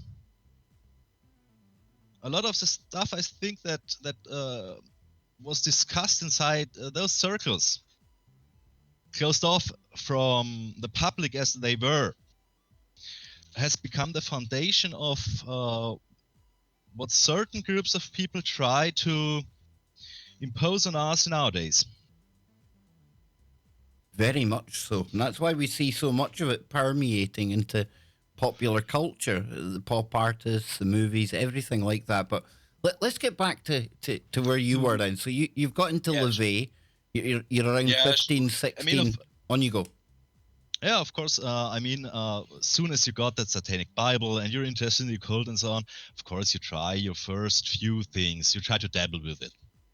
You try your first invocation whatsoever according to what he's written down in his books. And I mean, he doesn't give any explanation or kind of like manual to everything else that is related to magic than just like that mere recipe for a ritual. He doesn't talk about energy work. He doesn't talk about entities. He doesn't talk about the chakras. He doesn't talk about the aura. All that stuff is left out. So basically, it's just it's quite bare bone. And usually, at least as it was the case with me, it actually didn't have any big effect. Yeah? No big hole in the ground opening, flames shooting up, and God knows what devil or demon appearing or anything like that. Yeah, it more or less had no perceivable effect. Yeah. Nevertheless, the whole topic and especially the philosophy behind magic, as far as I knew at that time and so on, it kept me interested. So fast forward a few years, I'm round about 18 at that point in time. A classmate of mine who was also more on the philosophical and intellectual side of things. Yeah, he also liked rock music. He was a really, and is, as far as I know, a very gifted guitar player. We somehow came upon the topic of the occult. And he said to me, listen, I got a pile of books. I was already about to sell at a garage sale or so concerning the occult. Because he at the time had lost interest in it because he found for himself that he's now more interested in the big philosophers. And he said, yeah, he's glad if I'd like to buy him from him, because then he knows that these books don't go to any jerk, so to say, where they will simply stand around in the shelf or maybe get even misused or whatever. But, well, for quite a low price, here we have him. And I mean, they were mainly reprints of quite ancient grimoires and stuff like the Armadale. Oh gosh, that ubiquitous, notorious issue. The Grimoires. Of the so-called Necronomicon and that stuff. Now we're getting into the real stuff here, because I've done shows with Christopher Everard, and he's an expert on the Grimoires. But that is it. The Nectar. What was that one you mentioned there? The last one, the Nectogram. The Necronomicon, for example. Yeah, that's. I mean, also that's one dark. of those infamous books where no one really knows where that text actually originated from, and so on. So basically, also again, lots of books you wouldn't get any kind of introduction from or could really work with if you weren't really versed in magical theory or practice. Now, we had somebody in the chat room saying that they seen Anton LaVey as more of a showman. He kind of showed off with his magic. Yeah, he was kind of a showman, but he also had ties to the elites. I mean, look, he was the special advisor on satanic cult and satanic magic when they filmed Rosemary's Baby. And you're a student of history, Max. You'll know that Yeah, sure. royalty, powerful Yeah, families, sure. they've always had connections with. Of dare I course say- they yeah, had. I mean, yeah. they don't tell you that at school. They don't tell you that at university. Exactly. But if you study history, if you're interested, sooner or later you'll come across the literature that is usually considered to be non-canonical. You know, what is usually labeled as conspiracy theory or revisionist or whatever. Yeah. Yeah, and there you find that information. However, among that stuff also was set of tarot cards and some books on tarot. They were really good. So I started to delve into the tarot. And at the time, my second girlfriend, and remember we were about around 18 years old, she and I, we had broken up. Me and of course, as usual with teenage love, so to say, it's usually short. But however, breaking up with her wasn't with any trouble. There was no big argument or me or her cheating or anything like that. So we stayed on friendly terms. I mean, we have contact even today after more than a decade. My gosh, I've grown old. However, at the time, she had some serious issues with her mental health. Emotional problems with the relationship to her parents, and so on. And, well, I offered her to do a tarot session. Let's get together and lay out the cards, trying to analyze what is happening in your subconscious, maybe find a solution to your condition, and so on, because doctors already were trying to talk her into being a case of borderline, and you know how the shrinks can be. When they have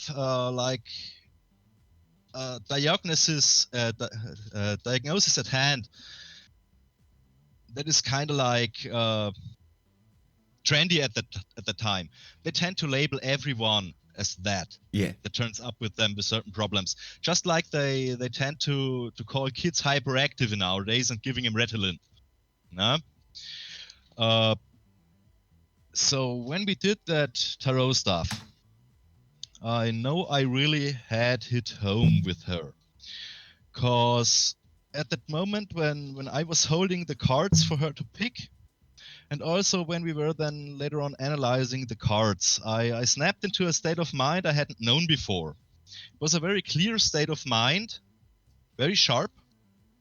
And at some point during the session, she told me that she almost felt uncomfy with me because she had the feeling as if I was staring right through her into the depth of her personality. Wow.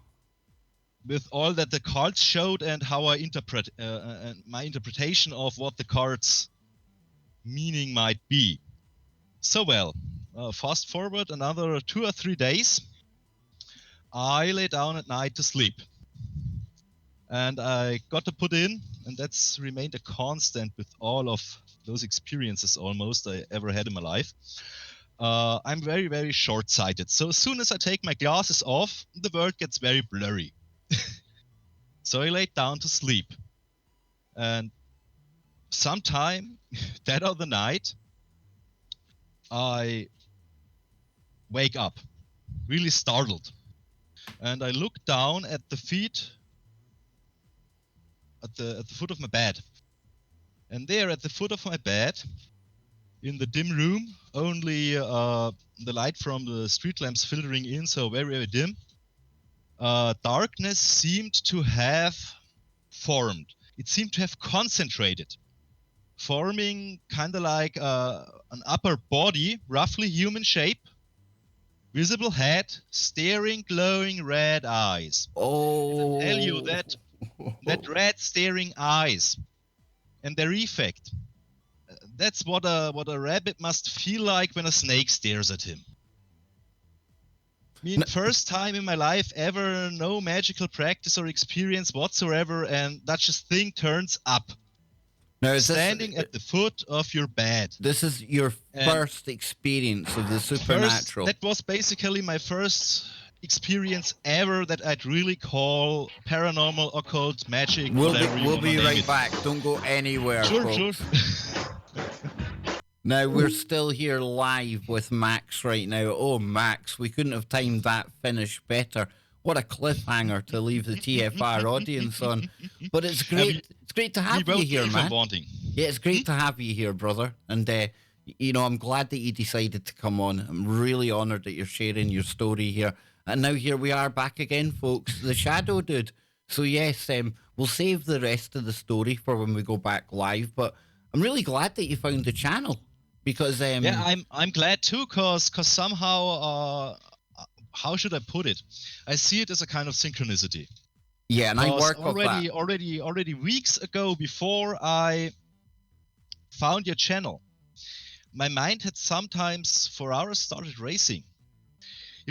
Concepts coming up, making connections between the experiences and all the knowledge I had gathered on the occult so far. I mean, of course, all of that being very, very subjective, but something was telling me like, okay, it's getting time for you to disclose certain parts. I mean, it's just like with Armand. I mean, he also has some experiences, and he also is in contact with some powers or entities he wouldn't want to talk about. And like Armand, and I'll put you on the same playing field as Armand right now. I respect. Oh, wow. I respect. No, Just to kind of give you an idea why I say that. Armand is somebody that I've been in contact with a long time behind the scenes, and who's shared things with me that maybe he hasn't even shared on the show yet. And he has shared so much on the show here. And I respect Armand because I know for a fact this is a guy who has first-hand information and knowledge about the kind of stuff that I speculate on.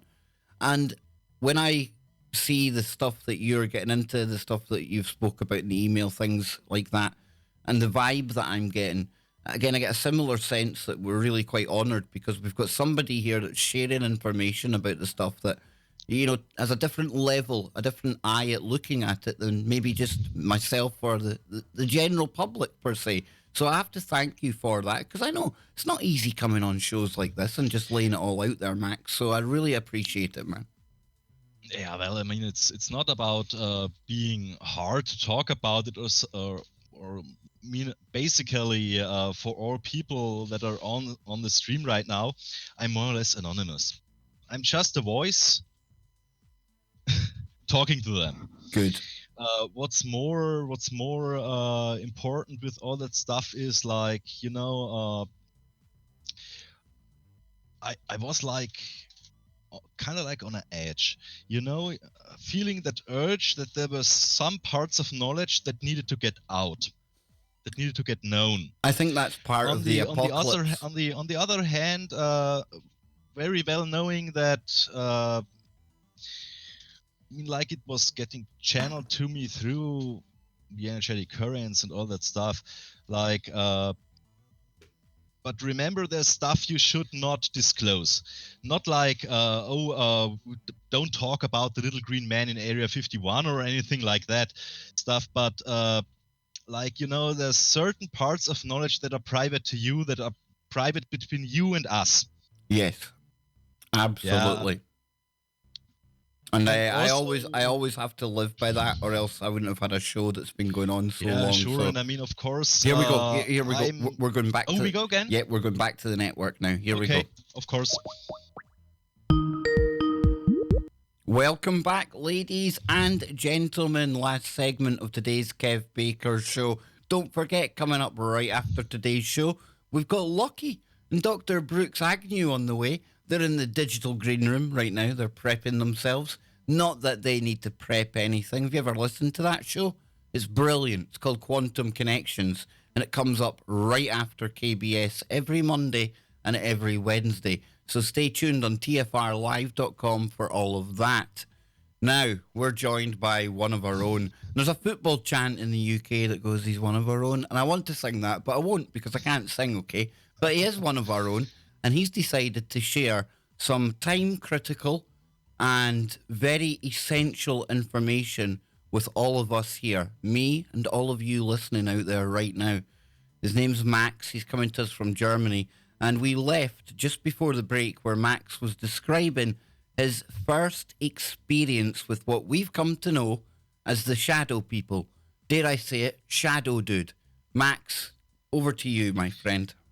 Okay, so we left off basically with that entity appearing or just simply being there when I woke up, totally startled, at the foot end of my bed. I mean, of course, in that moment, you're in a shock.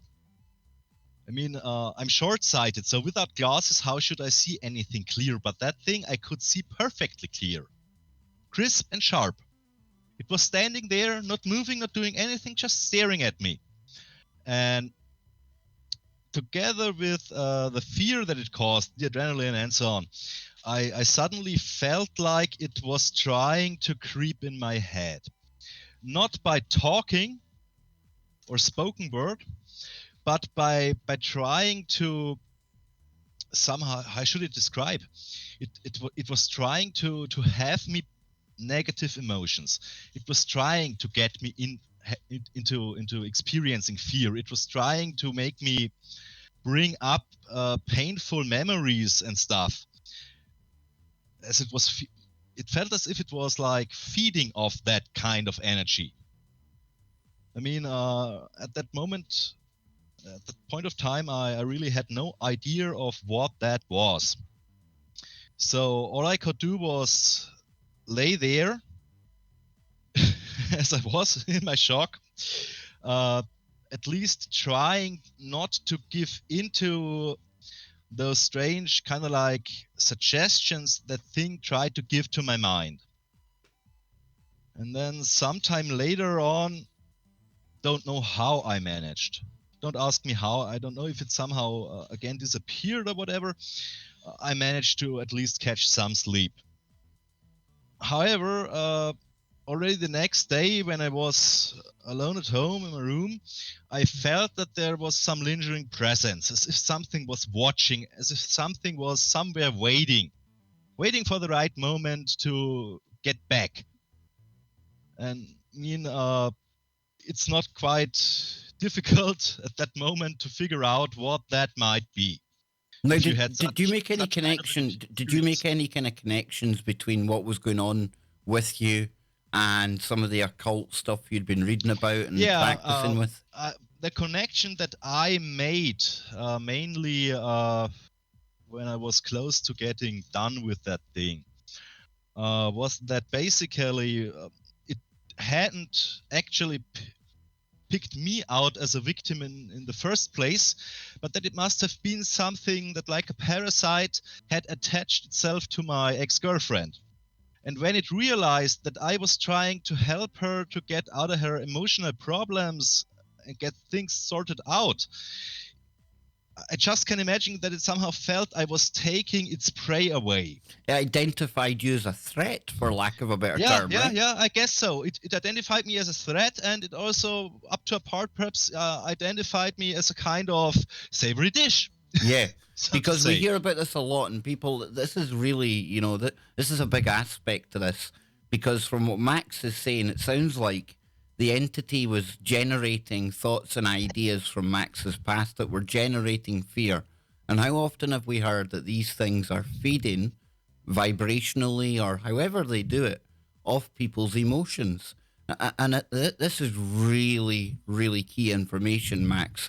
I'm going to hand it back to you, man, because I know you've got far much more to lay out there. Yeah, sure. So the next weekend, I was out in town visiting my favorite pub. And as you can guess, it was one of those for the metal and gothic subculture in my town. And as we very, very, very often did at that time, after the pub, we'd usually, some of us from the usual guests, yeah, we would gather at one of the dude's places to party on. And well, there I was, laying down on the couch to sleep somewhere like, I don't know, 4 or 5 p.m. in the morning. And I felt kind of like a stinging sensation in my eardrum. And a voice in my head giving me a name. And it was really mumbo jumbo, that name.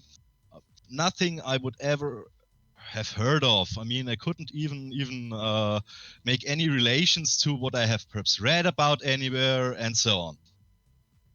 So next weekend, still, of course, at home, that lingering presence going on, that thing lurking, waiting for the next moment where it could get at me. I was again out at the pub, and it was quite crowded, and just at the bar there was a free place, and I felt drawn to it. And just next to me was a couple. Yeah, both also more like the average gothic dudes. Yeah. Yep. She and him, and somehow we got into chatting. And I learned that they had just moved to my town, and so on, and they were married, had a daughter, and so on. And well, don't know how it started, but suddenly we had the occult as a topic. And the moment they realized that I wasn't just one of the usual, so to say, idiots that you just too often find among the metal and gothic fans that think because they listen to the right bands and because they have read some horror books and seen some fantasy movies, now they are in the know about the occult or paganism or whatever. However, they realized that I had some real genuine interest and also some experiences, and that I was really at the start of it all. So they opened up. And of course, first thing I asked them about, have you ever in your life experienced anything like a big, dark figure, person, glowing red eyes staring at you, giving you the creeps, trying to make you feel fear and so on? And they said, yeah, of course. What you saw is a shadow. These things are parasitic. They're basically like a sort of, how should I put it? They're like an astral cockroach. You know, say they try to sniff out people that are in some way or another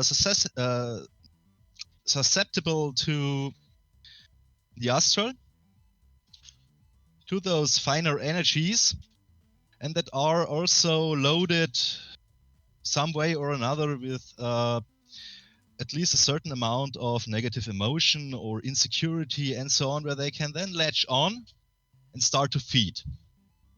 And while they feed, they'll of course try to keep their victim in that state. They'll even try to increase that state of fear or pain or distress in the victim to get even more energy. Sooner or later, as I learned from them, when such a thing goes basically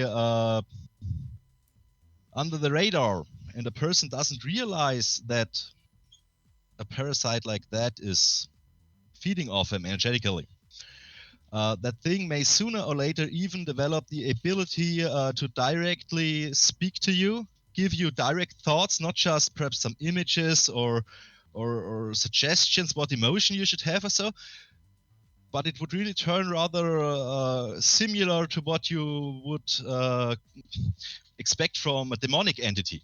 Yeah. Yeah, even maybe that's just guessing, but if such a thing grew strong enough, I could imagine it might even at some point start to take over its victim, somehow leading him into actions, forms of behavior that will prove very destructive to him in order to get more and more negative energy. So of course I asked them what to do about it. They actually told me, well, of course, they were way longer so to say, in the craft. Simply ignore it, don't feed it, and sooner or later it will wander off. And they said, we don't really know of a way, as they never also, they themselves never had that situation that way. They also never had the need to find any way to, for example, kind of like destroy such a thing. So what I did with all that, basically very rudimentary knowledge and literature I had, I came up with a sort of plan how to go about it. I knew it was lurking somewhere. I mean, just like a rodent, it must have a bolt hole where it waits. And where would that be for that kind of entity? Somewhere on the many astral planes, so to say. So what I did figure out was, okay, you need something that gets you in touch with that astral plane where that thing has its bolt hole, and from there flush it out. And make clear that you are not its prey. Or if possible, even completely get done with it. Now, this astral plane that you're talking about, I mean, this is brilliant. I mean, this is another dimension, and I would imagine then that this is in our own space, only we can't see it, or is it? Yeah, sure. It's a different level of vibration or whatsoever. I mean, I'm no expert on that, but I guess quantum physics may have some explanation sooner or later. That's what's amazing about it, because it does. You know, this is the thing.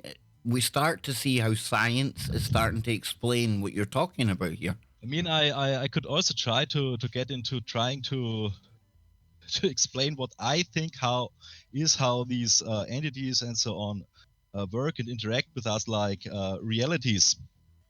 You know, that thing has its reality, you have your subjective reality, and it's basically like a battle or merging of realities. Whose reality is at least in part stronger? These things have always been here, Max, haven't they? Yeah, sure. I mean, it's just in our days that, again, the walls grew thinner, as it seems. So that's what I was going to get at. Why is it now that it seems that more and more of these things are affecting people? The couple I met at the pub that basically started to get me in the know, and that even later on basically became like guides to the occult for me for a long time. They said that they had seen an upsurge of these shadow beings just right with or shortly after the big solar eclipse close to the millennium. And they were absolutely sure about the solar eclipse having something to do with it. Wow. Must have changed something inside the, basically flow of energies, or maybe Earth energy field, or anything like that, and somehow it allowed these things to roam more freely. Up to a point, I also think that our modern technology and God knows what agencies, what cults, what circles, whoever is doing behind the closed doors is maybe also aimed at facilitating the connection between worlds. Yeah. To whatever end. We can only speculate about. But however, I came up with a plan. I mean, that crude knowledge I had about magic and how magic would have to look like. I mean, you've seen the movies, you've read some books and so on. You usually got that stereotypical image. You know, wielding some kind of sacred dagger or sword, commanding the spirits and so on. So, I went to town to a small shop that was selling outdoor goods, knives, swords, all that kind of stuff. And I already knew at that day when I would go to that shop, I would find the fitting tool I needed.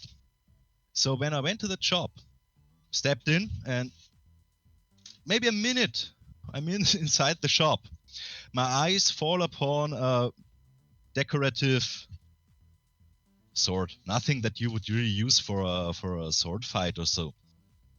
And it was exactly priced at the amount of money that I, at that moment of time, could afford to spend. So I knew, yeah, that was the thing you got to buy. It waited. That must have been the thing that waited for me. No? So I bought it, took it home. Next step, some people that are more versed in the craft, will now have a good laugh. Because what I did back at that time was I just picked from one of the books I had a sigil that was supposed to open a portal to the astral plane that I thought would be the fitting bolt hole for that kind of being that I had encountered. I drew it on a piece of paper, laid it flat on the ground in my bedroom, and just as the text described to do, I started to very quickly, as my room isn't big, where I sleep, to circle it until I felt really dizzy, and then laid down on it and tried to calm down, made it wait for something to happen. And at some point, I felt like I had made a contact, and some entity told me like, who are you? What do you want? Why do you want to get to that part of, so to say, reality? Yeah, and I basically stated to it, that's all happening in your head at the moment. It must, for somebody who has never experienced anything like that, sound totally crazy. Communicating in your thoughts with something that is God knows where. I just stated, well, I got business to do there. Look, some entity is giving me trouble and I want to sort things out with it. So let me through. And actually, it must have somehow granted me access. So I felt that this entity was somehow again drawn back into my room, closer to, so to say, our reality. Yeah. And I stood up, that sword in hand, the cheap decorative sword. Closed eyes, trying to feel where that thing was. And also, so to say, when I had the feeling that I did have it in my sight, so to say, I slashed out at it. My bedroom door still has some slash marks up to this day. Wow. From that encounter. And at some point in time, it didn't take long, it wasn't perhaps 5 minutes or so.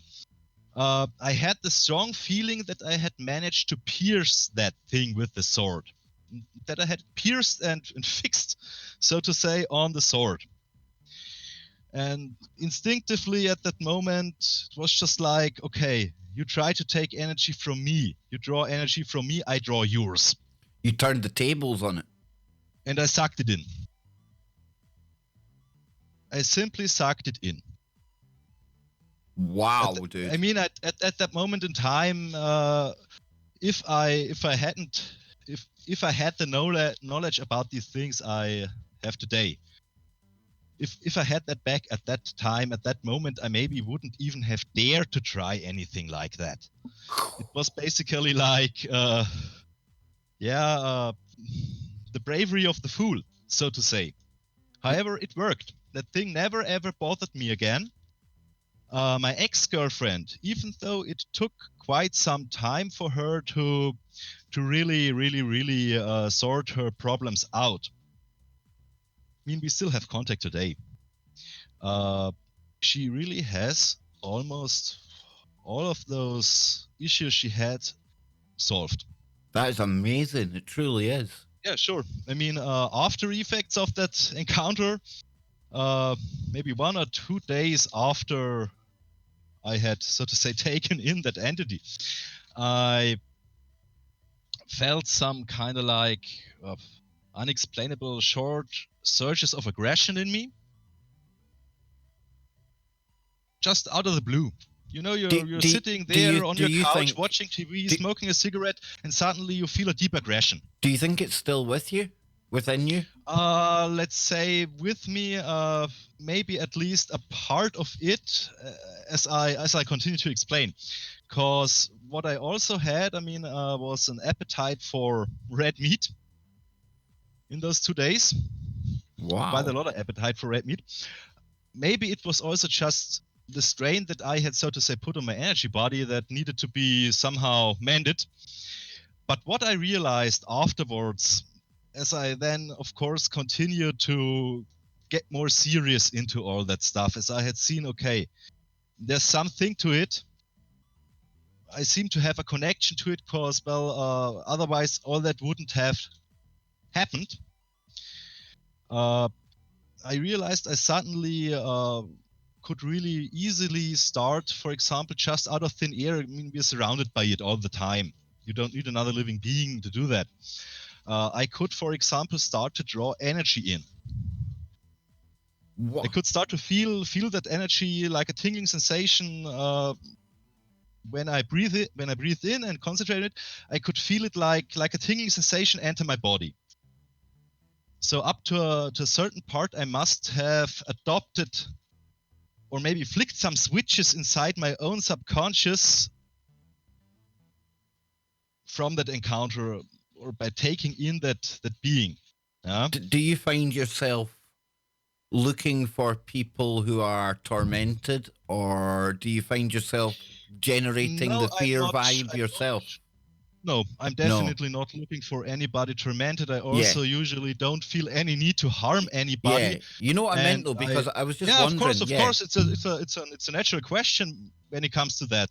I mean, I can imagine it could also have gone the other way around. Like you take that thing in, and instead of digesting it, so to say, It digests starts you. Yeah, sure. Yeah. I mean, the risk was there in hindsight, but at the moment I didn't think about it. So we've got a couple of minutes left before. Yeah, sure, but if you could tell people, if you could tell people out there, I mean, if somebody is experiencing how to deal with that stuff, of course, Kev.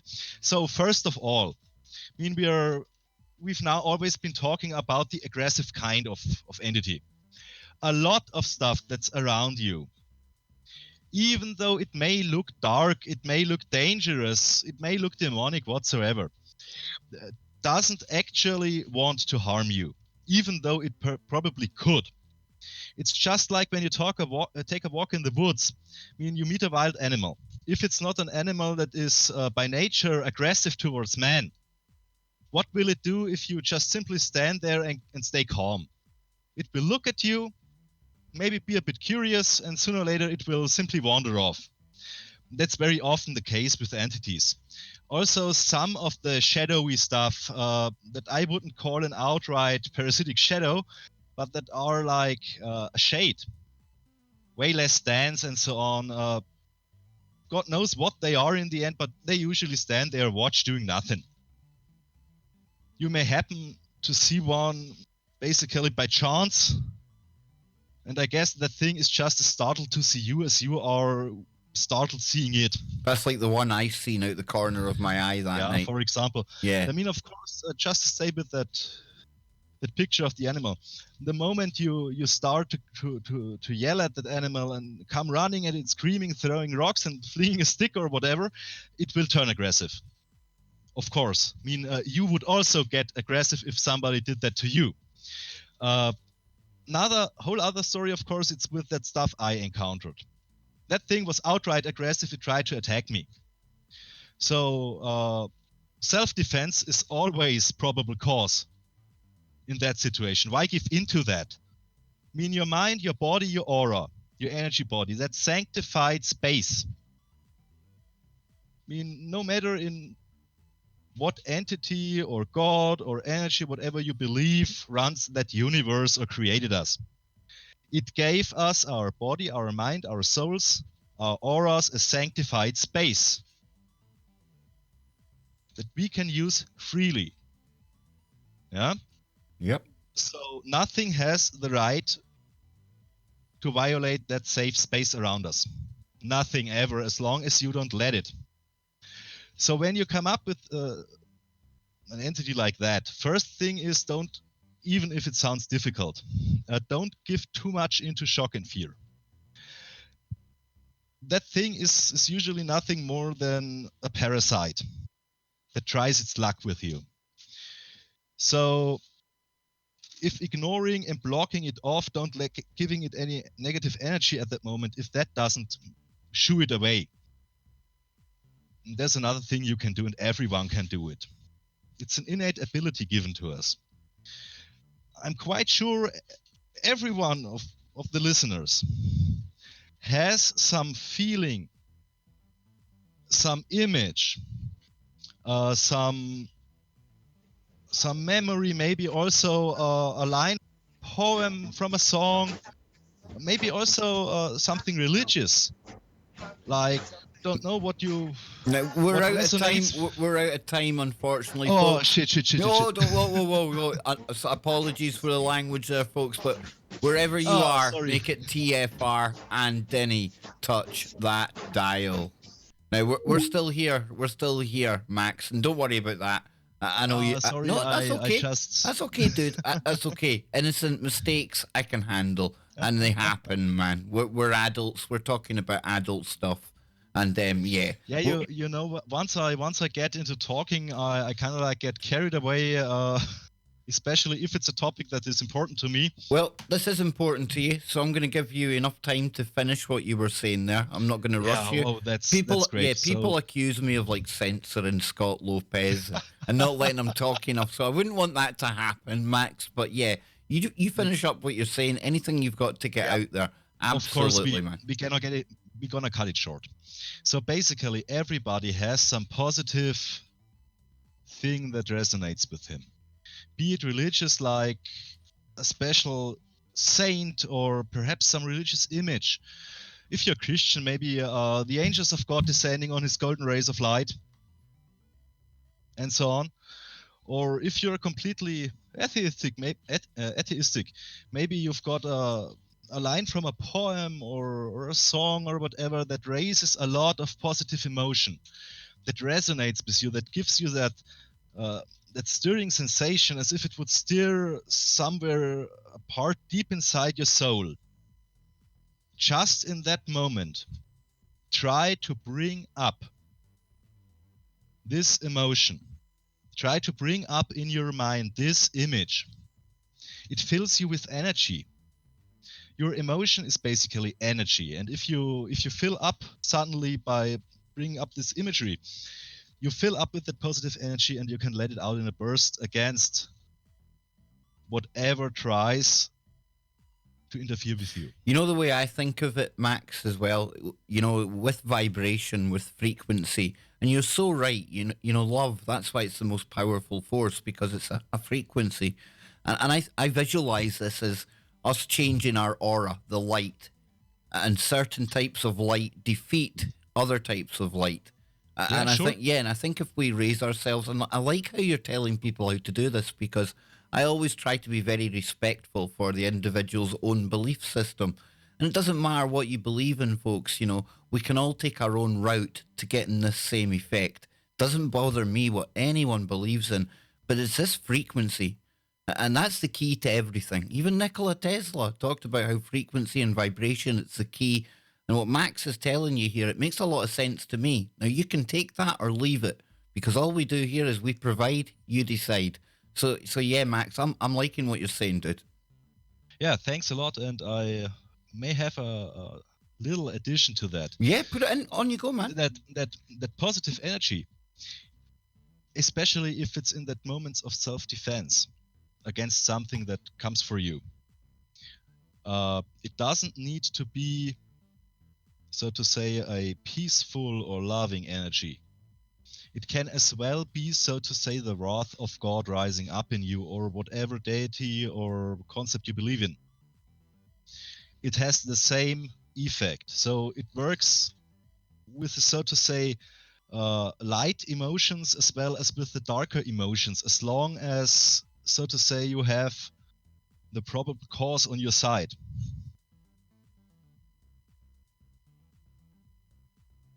Absolutely. No, I thought you had more to say there. I'm bad for cutting people off, Max. So that I didn't want to interrupt you again. I think the audience already want to hang me half the time because I interrupt people too much. Because I keep Scotty away. No, because I interrupt guests that have got on, and you've been really gracious with your time tonight. And I get it, but you know what it is, Max? I get that excited because I'm genuinely like you, like all of the listeners out there. I just want to know more. And these thoughts, they all fire off in my mind. And the better the information, the more fires off. So I apologize if it feels like Guantanamo. Sometimes I'm interrogating you. But it's only an effect of the good information that you're bringing to the table here, man. Hey, it was anything but an interrogation. Pleasure was all mine, Kev. No, it's great to have you here. It's great to have everyone here. And Max, I think we should definitely get you back on in the future because... Yeah, of course, sure. Anytime you like. Yeah, I would like to maybe get you and Armand on the same show. Oh, wow. That would be interesting. I think that would be really interesting. Thrilled for that. Yeah, and we could get two different takes from maybe two different sides or two different angles of, like you say, the craft. I really guess that Armand has insights and thoughts and viewpoints I myself would never have ever thought about coming up with. That's why I think if we get these two minds together, sometimes it inspires thoughts and ideas that might not have happened otherwise. And if that's my role in this part of the simulation that we all find ourselves in, then I'm happy with that. I'll be that person that makes the connections because, do you know what? We'll all benefit from the information that comes out on the back of it. And as I always say, totally agree. And as I always say, you can believe everything that we say on here. You can believe nothing. All I hope for is that you think for yourself and always go and let this be the springboard into your own searching, into your own thought. You know, you'll get more out of spending 10 minutes inside your own search engine, your organic search engine, the mind, than you will in 10 hours being on Google. Sometimes just switch off and listen to your own thoughts and whatever other information might be out there. It might come to you in your little internal voice, but is it really you that it's coming from? I don't know. There's something for everyone to think about as we say good night one last time. And I'll be back tomorrow for the daytime KBS live stream in our safe space studio. I don't know what to call the afternoon gig. I'm just glad that we've got it. Now, it's going to be Thanksgiving tomorrow. I appreciate that. So maybe we'll have a big turnout. Maybe everyone will be getting ready for turkey dinner. Who knows? But Thanksgiving KBS, oh yeah, you know it's going to be a thing and it's going to be right here tomorrow and on tfrlive.com tomorrow night. So I'm going to play you out with some groovy tunes. Max, if you just stay on the line, I'll have a quick word with you after this. Thanks for tuning in, everyone. It's been an absolute blast. Yes, from the Orwellian police state UK all the way to the science of the shadow dude. I think it's one of those nights where you can say only on the Kev Baker show. And that is what it's all about, folks. So once again, remember, keep your minds open. Keep looking for the woo, but not to the point where it all turns to black goo.